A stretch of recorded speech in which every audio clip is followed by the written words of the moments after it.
सृजन civil services के इस ऑनलाइन प्लेटफॉर्म में मैं आपका पुनः एक बार स्वागत करता हूं। जैसा कि हमने पिछले वीडियो में अध्ययन किया भारत के प्रारंभिक कुछ तथ्यों के बारे में, और मैंने आपको शुरुआत में बता दिया था कि सबसे पहले हम भारत को दूर से देखकर उसके विषय में समझेंगे, तत्पश्चात हम एक कदम और आगे बढ़कर सीमा रेखा पर जाएंगे और भारत से संबंधित सीमा से संबंधित सारी चीज़ों का अध्ययन करेंगे। तो इस वीडियो में आइए हम शुरुआत करते हैं, सीमा पर चलते हैं और सागरीय स्थिति एवं विस्तार। कहने का तात्पर्य यह है कि जो सागरीय क्षेत्र की सीमा रेखा है हम उस पर डिस्कस करेंगे और उसके बारे में इन सब बिंदुओं पर फोकस करेंगे कि उससे क्या चीज़ें संबंधित है, उसका क्या तात्पर्य है। मैंने आपको कल यह बताया था कि भूगोल पढ़ने का सबसे बेहतर माध्यम होता है कि उसे मैप के थ्रू पढ़ा जाए, क्योंकि यदि हम मैप में सारे बिंदुओं को एलोकेट कर लेंगे, उसकी लोकेशन को जान लेंगे, तो इन चीज़ों को समझने में हमें बहुत ही आसानी होगी। इसलिए हम लोग पहले क्या करते हैं कि यहाँ पर मैप बनाते हैं, क्योंकि याद रखिएगा भूगोल या ज्योग्राफी पढ़ने के दौरान मैप खुद बनाना बहुत आवश्यक है। इसलिए मैं हर वीडियो में या अधिकतर वीडियोस में यह प्रयास करूंगा कि यहाँ पर मैं मैप खुद से बनाऊं, जिससे कि आप इस चीज़ के लिए प्रेरित हों, आप भी मैप बनाकर ही इसको पढ़ें। तो हम पहले एक मैप बनाते हैं इस चीज़ों से संबंधित। तो यहाँ टॉपिक लिखा है सागरीय स्थिति एवं विस्तार। तो हम भारत के केवल उन क्षेत्रों का मैप बनाते हैं जो कहीं न कहीं सागरीय क्षेत्रों से लगते हैं। हम यहाँ से शुरू करते हैं। आप देख रहे हैं यह भारत का पश्चिमी तट है, ये यहाँ पर थोड़ा सा राउंड हो जाता है, श्रीलंका के पास टर्न हो जाता है, आगे जाके इसे ले चलते हैं, ये पूर्वी तट आपका है। यहाँ पर आपने देखा होगा कि थोड़ा सा ये भारत के अन्य राज्य हैं, मैं इसके विषय में आगे आपसे डिस्कस करूँगा। फिलहाल जिस चीज़ों को हम पढ़ना चाहते हैं उसमें जितनी आवश्यकता है उस मैप को हम बना लेते हैं। ये गुजरात का पोर्शन हो गया, आगे हम इस बिंदु पर चर्चा करेंगे। ये पोर्शन यहाँ मैं एक लाइन बना देता हूँ और एक निशान यहाँ बना देता हूँ। तो कहने का तात्पर्य यह है कि भारत का इस बिंदु से लेकर जो इस बिंदु तक का क्षेत्र है ये पूरा सागरीय क्षेत्र है, और इसके साथ ही यहाँ पर एक भारत का पार्ट है, छोटा बेटा, अंडमान निकोबार द्वीप समूह, और यहाँ पर एक देश हम बनाते हैं श्रीलंका। आप इसको पहले से जानते होंगे। इसका कारण यह है कि कुछ चीज़ों को कंफर्म करने के लिए, कुछ चीज़ों को बेहतर तरीके से समझने के लिए सागरीय क्षेत्र में इस मैप को बनाना आवश्यक है। तो ये श्रीलंका आपका, ये नारियल के आकार का है श्रीलंका।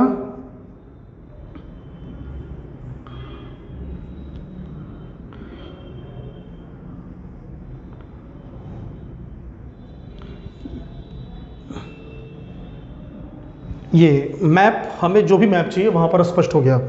तो सबसे पहले हम संलग्न जलीय क्षेत्र की बात करते हैं। तात्पर्य कहने का है कि भारत से संबंधित जो भी जलीय क्षेत्र है, तो हम पहले महासागर की बात करते हैं। तो भारत से संबंधित जो महासागर है उसका नाम है हिंद महासागर। हिंद महासागर, याद रखिएगा, हिंद महासागर भारत के दक्षिण में पड़ता है। जो भी भारत से संबंधित अन्य छोटे छोटे संबंधित क्षेत्र हैं, जलीय क्षेत्र हैं, वो सभी हिंद महासागर के ही भाग हैं। तो कहने का तात्पर्य है कि भारत के दक्षिण में हिंद महासागर पड़ता है, और ये एकमात्र ऐसा महासागर है जिसका नाम किसी देश अर्थात भारत के नाम पर पड़ा है। जो दूसरा संलग्न क्षेत्र है वो यहाँ पर है अरब सागर, जिसे पहले इरिथ्रियन सागर भी कहा जाता था। मैं यहाँ लिख दे रहा हूँ अरब सागर। इसका एक अन्य नाम प्राचीन काल में क्या था? इरिथ्रियन सागर। ये आपका हो गया महासागर, ये हो गया सागर। महासागर में हिंद महासागर की मैंने बात की दक्षिण में, और सागर में मैंने इरिथ्रियन सागर की बात की।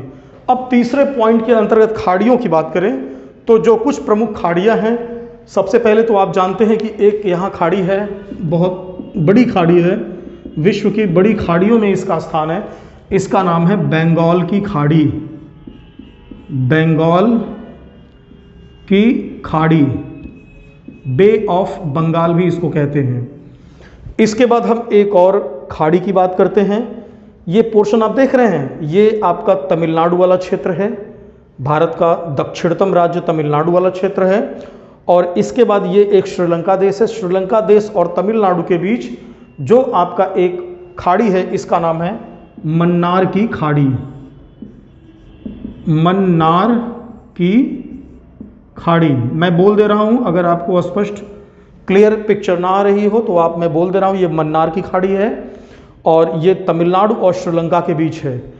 इसी में अगर थोड़ा सा और हम डीप में जाएं तो इसके जस्ट बगल ये पॉइंट आप देख रहे हैं, इसका नाम है एडम्स ब्रिज, आदम का पुल। हिंदू धर्म के अनुसार भगवान राम जब लंका पर सीता जी को मुक्त करने के लिए चढ़ाई किए थे तो इसी पर सेतु का निर्माण किया था। वर्तमान में सैटेलाइट से अगर इस पर दृष्टिपात करें, इस पर देखें तो जल के अंदर कुछ उभरी चट्टानी संरचना पुल नुमा आती है। तो इससे ये मान्यता भी है कि ये हमारा जो है राम सेतु है, या इसको एडम्स ब्रिज या आदम का पुल भी कहते हैं। इस आदम का पुल और ये श्रीलंका का ये पोर्शन आप देख रहे हैं, ये जाफना प्रायद्वीप है श्रीलंका का।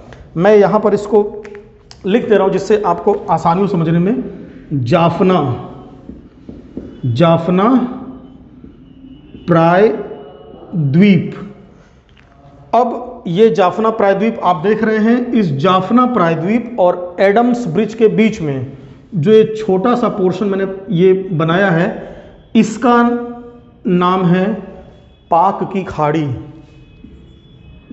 पाक की खाड़ी, ये चीज़ है। तो मन्नार खाड़ी हो गई, एक पाकी की खाड़ी हो गई, एक बंगाल की खाड़ी हो गई। इसके बाद एक और खाड़ी है जो वास्तव में भारत का सबसे दक्षिणी परिचालन क्षेत्र है। कहने का मतलब है कि जो भारत का सबसे दक्षिणी जलीय क्षेत्र है जिस पे भारत पर नियंत्रण रखता है, इसका नाम है, ये पोर्शन आप देख रहे हैं, ग्रेट निकोबार द्वीप। उसका दक्षिणतम बिंदु 6 डिग्री 45 मिनट नॉर्थ, जो पिग्मेलियन पॉइंट या पार्सन पॉइंट है, यहीं पर इस ग्रेट निकोबार द्वीप पर एक खाड़ी है। ये स्पष्ट रूप से आप यहां देख रहे हैं, ये ग्रेट निकोबार, यहां पर आपकी एक खाड़ी है और इसका नाम है कैंपबेल की खाड़ी। कैंपबेल की खाड़ी, इसकी विशेषता यह है कि कैंपबेल की खाड़ी भारत का दक्षिणतम समुद्री परिचालन क्षेत्र है जो कि ग्रेट निकोबार में है। अब ये भारत के कुछ संलग्न जलीय क्षेत्र हैं। इसमें दो और हम सागर की बात कर लेते हैं जो कि दूरस्थ हैं। इसका एक नाम आप अंडमान निकोबार के पूर्व में देखिए, ये पोर्शन मैं बना रहा हूं जहां पर कैंपबेल की खाड़ी लिखा है, इस पूरे पोर्शन का नाम है अंडमान सागर। अंडमान सागर। और इसके साथ ही यदि एक हिंद महासागर के बाद नज़दीक की बात करें तो यहीं पर एक आपका सागर है, लक्काद्वीप। लक्का द्वीप सागर, लक्काद्वीप सागर। लक्काद्वीप वर्तमान में इसका नाम लक्षद्वीप हो गया है जो कि हमारा एक केंद्र शासित प्रदेश है।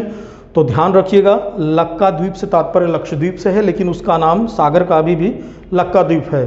तो ये लक्काद्वीप सागर हो गया और यहाँ अंडमान सागर हो गया और एक आपका हो गया अरब सागर जिसका पूर्व नाम इरिथ्रियन सागर था। इसके साथ ही महासागर की बात करें तो हिंद महासागर हमने चर्चा किया। खाड़ियों की बात करें तो हमने एक मन्नार की खाड़ी बात की जो कि भारत में तमिलनाडु राज्य और श्रीलंका के बीच में स्थित है। यह भारत का एक समुद्री राष्ट्रीय पार्क भी है जिसकी अगली आने वाली कक्षाओं में हम चर्चा करेंगे। इसके साथ ही यहाँ पर एक कैंपबेल की खाड़ी है। कैंपबेल की खाड़ी भारत का अंतिम परिचालन समुद्री क्षेत्र है और यहाँ पर बंगाल की खाड़ी है। इसके विषय में आपने सुना होगा समाचारों में अक्सर, या पूर्ववर्ती कक्षाओं में आपने इस चीज़ों को अच्छे से पढ़ा होगा। अब एक और बच गया आपका, ये इस पोर्शन में अगर इसको मैप को थोड़ा सा और क्लोज करके बनाया जाए तो यहाँ पर आपका है बैक बे। बैक बैक बे। बैक बे वास्तव में ये बे मतलब खाड़ी होता है, बे मीन्स खाड़ी होती है। बैक बे एक खाड़ी है महाराष्ट्र में जिस पर बंबई शहर बसा हुआ है। तो कुल मिला के संलग्न जलीय क्षेत्र में हमने डिस्कस किया महासागर, हिंद महासागर। सागर की बात करें तो अरब या इरिथ्रियन सागर, इसके साथ ही लक्काद्वीप सागर और इसके साथ ही आपका यहाँ पर अंडमान सागर। खाड़ियों की बात करें तो हमने डिस्कस किया यहाँ पर कि आपका हो गया यहाँ मन्नार की खाड़ी, पाक की खाड़ी, कैंपबेल की खाड़ी, ये चीज़ें हो गई। अब बची हमारी दो प्रमुख खाड़ियाँ जो कि अक्सर आपने सुना होगा, और इसका नाम अगर यहाँ पर देखें तो इसका नाम है कच्छ की खाड़ी। कच्छ की खाड़ी, कच्छ की खाड़ी। यह क्षेत्र जो है गुजरात का तटवर्ती एक खाड़ी है। और इसके बाद यहाँ पर हम बात करें खंभात की खाड़ी, खंभात की खाड़ी।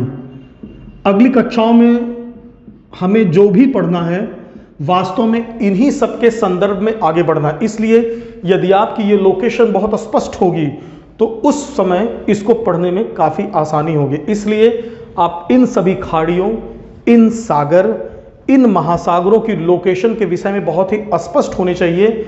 ये मैप है और आप भी ऐसा एक मैप बनाएंगे। उस मैप में इन चीज़ों को स्पष्ट रूप से लोकेट करेंगे, फिर इन चीज़ों के संदर्भ में उसको समझेंगे और फिर आपका ये सागरीय स्थिति की जो बात है, भारत के आसपास कौन से सागर हैं, कौन से महासागर हैं, कौन सी खाड़ियाँ हैं, उसमें आप स्पष्ट हो जाएंगे। मैं हट जाता हूँ यहाँ सामने से, आप एक बार इसका स्क्रीनशॉट ले लीजिए। तत्पश्चात हम सागरीय आधिपत्य क्षेत्र की बात शुरू करेंगे।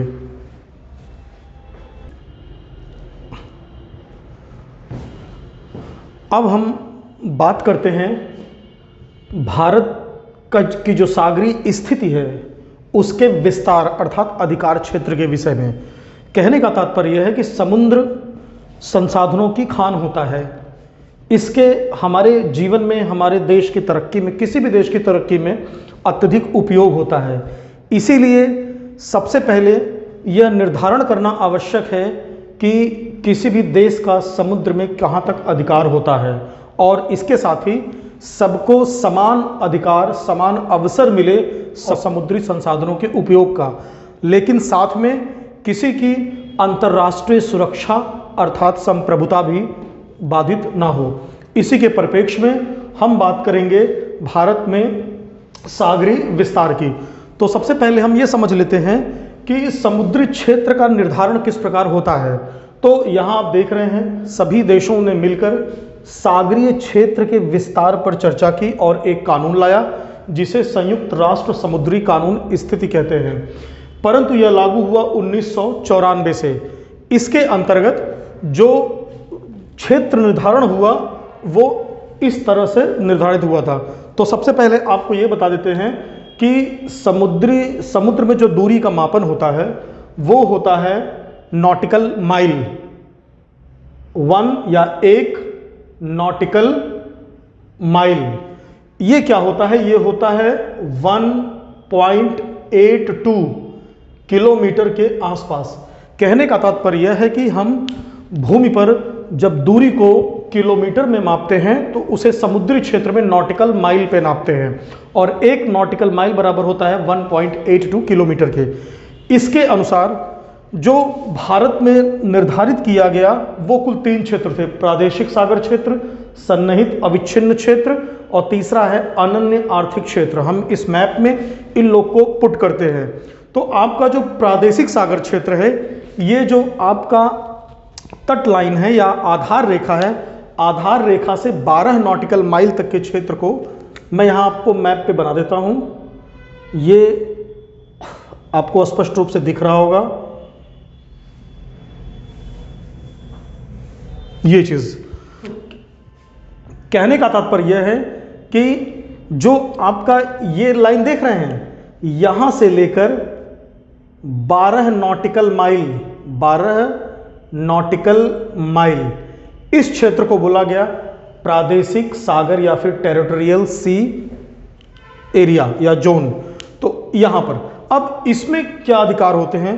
किसी भी देश के सागर, किसी भी देश के तट, जो तट आधार रेखा है, इस रेखा से 12 नॉटिकल माइल तक की जो दूरी होती है उस पे किसी भी देश का संप्रभु अधिकार होगा। यह अधिकार उसी प्रकार होता है जिस प्रकार देश का अपने अंदर के राज्यों में अधिकार होता है। तो ये एक, इसीलिए इसे प्रादेशिक सागर क्षेत्र कहते हैं। जो दूसरा क्षेत्र निर्धारित किया गया है वो इसी आधार रेखा से लगभग 24 नॉटिकल माइल की दूरी तक, ये मैं इस मैप में आपको जनरेट कर दे रहा हूँ, ये और फिर ये चीज़, ये लगभग आपका है 12, ये 12 हो गया और ये है 24 नॉटिकल माइल। कहने का तात्पर्य यह है कि इस 24 नॉटिकल माइल तक किसी भी देश का सन्निहित या अविच्छिन्न क्षेत्र होता है। यह वास्तव में एक वित्तीय क्षेत्र है। कोई भी देश इस पे पर्यावरण टैक्स लगा सकता है, अर्थात इसके साफ सफाई रखरखाव का भी उसे अधिकार मिला होता है। ये यहाँ तक कि साफ सफाई रखरखाव करेगा और इसकी सुरक्षा को ध्यान में रखते हुए वह इस पे पर्यावरण टैक्स लगा सकता है और इसके साथ साथ उसे वित्तीय अधिकार भी प्राप्त होते हैं। अर्थात यदि कोई देश इस सीमा रेखा का उल्लंघन करता है या इस सीमा रेखा में वह आता है तो उसे संबंधित देश को कुछ न कुछ टैक्स के रूप में देना पड़ेगा। इसे इस प्रकार आप समझ सकते हैं कि जैसे मान लीजिए कि कोई ये एक देश है, ठीक है, अब ये यहाँ कोई देश है और एक क्षेत्र यहाँ पर है। अब ये इस देश को यहाँ पर जाना है तो या तो यहाँ 24 नॉटिकल माइल के दूर से जाएगा क्योंकि फिर ये फ्री होके इसको यूज़ कर लेगा। लेकिन इसमें समस्या ये है कि उसकी जो यात्रा है वो लंबी होगी और उसका खर्च भी लंबा आएगा।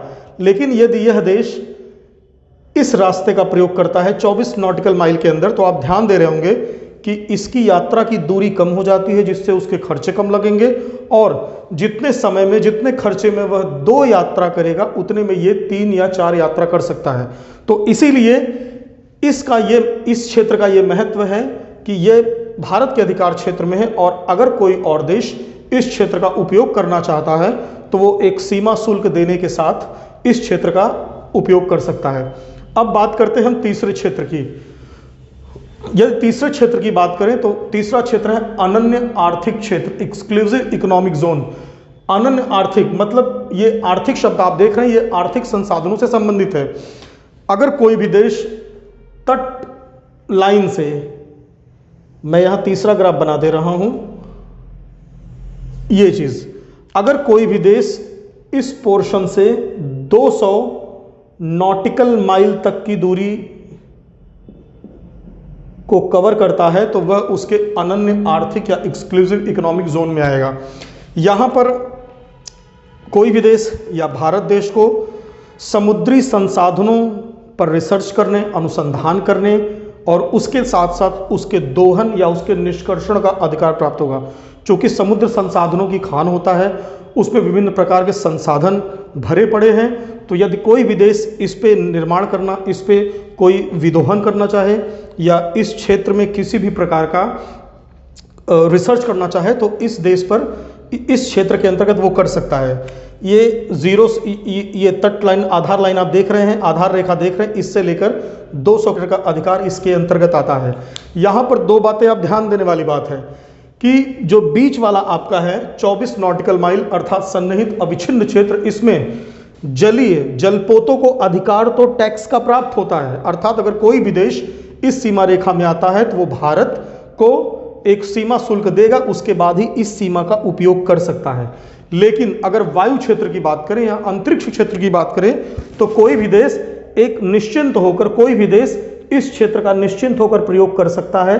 मैं मध्य वाले की बात कर रहा हूं, सन्निहित अविच्छिन्न क्षेत्र की बात कर रहा हूं। इस देश का वह प्रयोग कर सकता है। इसके लिए संबंधित देश को उसे किसी भी सीमा शुल्क की आवश्यकता नहीं होगी। तो इसके अंतर्गत हम 3 क्षेत्रों की बात की, प्रादेशिक सागर क्षेत्र, सन्निहित अविच्छिन्न क्षेत्र, अनन्य आर्थिक क्षेत्र। अब यहाँ बात यह है कि इन क्षेत्रों का निर्धारण कैसे होता है, तो मैं यहाँ एक ग्राफ से आपको समझाने का प्रयास कर रहा हूँ। यह मान लीजिए कि किसी भी देश की तटरेखा है, क्लियर, ये तटरेखा है। अब जो आधार रेखा होती है वो अगर इन रेखाओं को सीधे मिला दिया जाए, ये आप देख रहे हैं, इन रेखाओं को अगर सीधे मिला दिया जाए तो ये रेखा आधार रेखा मानी जाती है। आधार रेखा, और ये जो लाइन है इसको बोलते हैं तट रेखा, तट रेखा। तो किसी जो ये क्षेत्र डिसाइड हुए हैं, यदि यहां पर एक इस प्रकार लाइन खींच दी जाए, एक सीधा लाइन, आप देख रहे हैं तट कटे फटे हैं, तट जगह जगह टर्न लिए हुए हैं, अगर यहां पर एक लाइन इस प्रकार खींच दिया जाए तो इसको बोलेंगे आधार रेखा। और इसी आधार रेखा से, जो आपको ग्रीन कलर का मैप में दिख रहा होगा, ये लाइन ग्रीन कलर का देखिए, इसी ग्रीन कलर के ये इसी आधार रेखा से 12 नॉटिकल माइल तक प्रादेशिक सागर, इसी आधार रेखा से 24 नॉटिकल माइल तक सन्निहित अविच्छिन्न क्षेत्र, और इसी आधार रेखा से 200 नॉटिकल माइल तक आपको जो है ये हो जाएगा आपका अनन्य आर्थिक क्षेत्र। एक बात और ध्यान रखिएगा, अनन्य आर्थिक क्षेत्र में किसी भी देश को द्वीपों का निर्माण करने का अधिकार होता है, परंतु यह ध्यान रखना होगा कि किसी भी तरह से समुद्री पर्यावरण प्रभावित ना हो। और इसी सब को ध्यान में रखते हुए आपने अक्सर सुना होगा कि चीन ने दक्षिणी चीन महासागर में और इसके साथ ही गल्फ कंट्री में किसी एक देश ने कृत्रिम द्वीपों के निर्माण की शुरुआत की। उन पे अलग अलग आरोप लगते रहे, उनकी सीमा रेखा की अलग अलग बात होती रही कि वो उनके अधिकार क्षेत्र में नहीं है, परंतु उस पर चर्चा हम किसी अन्य बिंदुओं पर करेंगे, वो हमारा मुख्य विषय यहाँ नहीं है। तो इन चीज़ों को आप ध्यान रखिए। समुद्री विस्तार किसी भी देश का या हमारे भारत देश का जो इस प्रकार निर्धारित होता है, यहाँ मैंने आपको बता दिया तटरेखा क्या है, मैंने बता दिया आपको आधार लाइन, आधार रेखा क्या है, आधार रेखा से किस प्रकार 3 क्षेत्र डिसाइड होते हैं, निर्धारित होते हैं, और इसके साथ ही इन सब रेखाओं संयुक्त राष्ट्र समुद्री कानून स्थिति के आधार पर होता है, जो कि 1982 में निर्माण किया गया इसका, परंतु इस पर जो एक्शन हुआ, जो ये प्रयोग में लाया गया, जो ये क्रियान्वयन हुआ, वो 1994 से हुआ। अब हम बात करते हैं, यहाँ आप इस मैप को ध्यान से देखें तो मैंने श्रीलंका के पास यहाँ पर नहीं बनाया है। समस्या क्या यहाँ पर हो रही है कि अगर दो देश बहुत निकट हों, इतने निकट हों कि उनके बीच की दूरी 200 नॉटिकल माइल के आसपास या उससे कम हो, तब उस स्थिति में क्या होगा, तो इसे आप समझने का प्रयास करिए। मान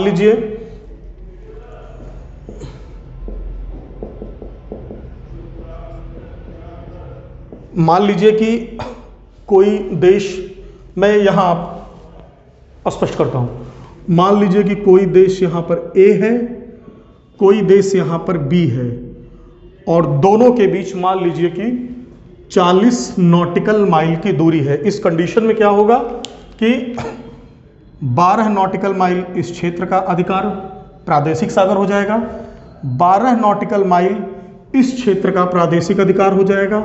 इसी प्रकार आप अगर यहाँ पर 200 नॉटिकल माइल के बीच में दूरी हो तो पहले 12 नॉटिकल माइल इन लोग का अधिकार, इसके बाद तट से 24 नॉटिकल माइल, तट से 24 नॉटिकल माइल हो जाएगा बी और ए का अधिकार, और जो बचा हुआ भाग होगा उसको बीच में आधा आधा कर देंगे, ये हो जाएगा इसका अनन्य आर्थिक क्षेत्र, ये हो जाएगा इसका अनन्य आर्थिक क्षेत्र। इसी प्रकार भारत के समुद्री सीमा रेखा के साथ साथ विश्व के सभी देशों के समुद्री रेखा का निर्धारण होता है, और ये सारी व्यवस्था इस प्रकार चलती रहती है। इस मैप का आप स्क्रीनशॉट ले लीजिए और चीज़ें आपको ज़्यादा स्पष्ट हो जाएंगी इससे। अब हम इस वीडियो के तीसरे टॉपिक के अंतर्गत तटवर्ती राज्य की बात करेंगे, और इसके साथ ही हम बात करेंगे तटवर्ती देशों की, जो भारत से एक तरह से कहीं न कहीं संबद्ध होते हैं समुद्र के द्वारा। तो हमने अभी सागर की स्थिति समझ ली, कहां पर कौन सागर है, सागर में हमारा अधिकार क्या है, किसी भी देश का अधिकार क्या है, उसको हमने अच्छे से यहां पर समझ लिया। अब हम तीसरे पॉइंट के अंदर बात करेंगे तटवर्ती राज्य, देश, इन सब की बात करेंगे। मैंने आपसे वीडियो में कहा था कि पहले हम दूर से भारत को देखेंगे, तत्पश्चात हम सीमा रेखा पर जाएंगे, तत्पश्चात हम उसके अंदर राज्य में जाएंगे, और साथ में अंतर्राष्ट्रीय स्थिति को देखेंगे। तो यदि भारत के समुद्री इस पोर्शन पे हम डिस्कस करें या बात करें, तो देखिए जो भारत के दक्षिण में, ये आप जानते हैं कि ये श्रीलंका है, श्रीलंका क्षेत्र है, और इसके साथ ही यदि इस पोर्शन में देखिए ये मालदीव है। मालदीव मैं आपको बता दूं कि ये मालदीव, मालदीव मत लिखिएगा, मालदीव है, यह एशिया का सबसे छोटा देश भी कहा जाता है। मालदीव हो गया आपका। श्रीलंका, यह भारत के दक्षिण में है। इसके साथ ही यदि अंडमान निकोबार पर हम दृष्टि डालें तो अंडमान निकोबार में जो ग्रेट निकोबार है, इसके बगल आपका इंडोनेशिया है। इंडोनेशिया, मैं यहां पर लिख दे रहा हूं इंडोनेशिया। इंडोनेशिया, इंडोनेशिया एक द्वीप समूह है जिसका एक द्वीप है सुमात्रा। तो सुमात्रा हमारे ग्रेट निकोबार के निकट है। तो कुल मिला के हमारा इंडोनेशिया तटवर्ती इंडोनेशिया जो है समुद्री निकटवर्ती देश है, और इसके साथ ही यहाँ पर श्रीलंका है और यहाँ पर आपका मालदीव है। ध्यान दीजिएगा, बांग्लादेश और म्यांमार भी है, लेकिन ये हमारी स्थलीय सीमा से संबंध है, ये हमारी समुद्री सीमा से संबंध नहीं है। अब हम बात करते हैं तटवर्ती राज्यों के विषय में। तो मैंने आपको बताया पिछले टॉपिक में मैंने आपको बताया कि यह आपका पश्चिमी तट है और यह आपका पूर्वी सागरीय तट है। अब हम बात करते हैं कि कौन कौन से राज्य पश्चिमी तट पर हैं, कौन कौन से राज्य पूर्वी तट पर हैं। तो इसमें मैं पहले 3 फिगर बना लेता हूं, 1 2 और यहां पर एक 3। तो याद रखिएगा, इसका नाम है गुजरात, गुजरात है। दूसरा यहां पर है गोवा, तीसरा यहां पर है केरल, तीसरा है केरल। गुजरात की तटरेखा सबसे लंबी है राज्यों के संदर्भ में। इसके बाद सबसे छोटी तटरेखा जो है वो गोवा की है राज्यों के संदर्भ में, और यहां पर एक राज्य केरल है। जो बीच में पोर्शन आपका बच जाता है इसका नाम है महाराष्ट्र, महाराष्ट्र, और यहां पर एक बच जाता है आपका कर्नाटक।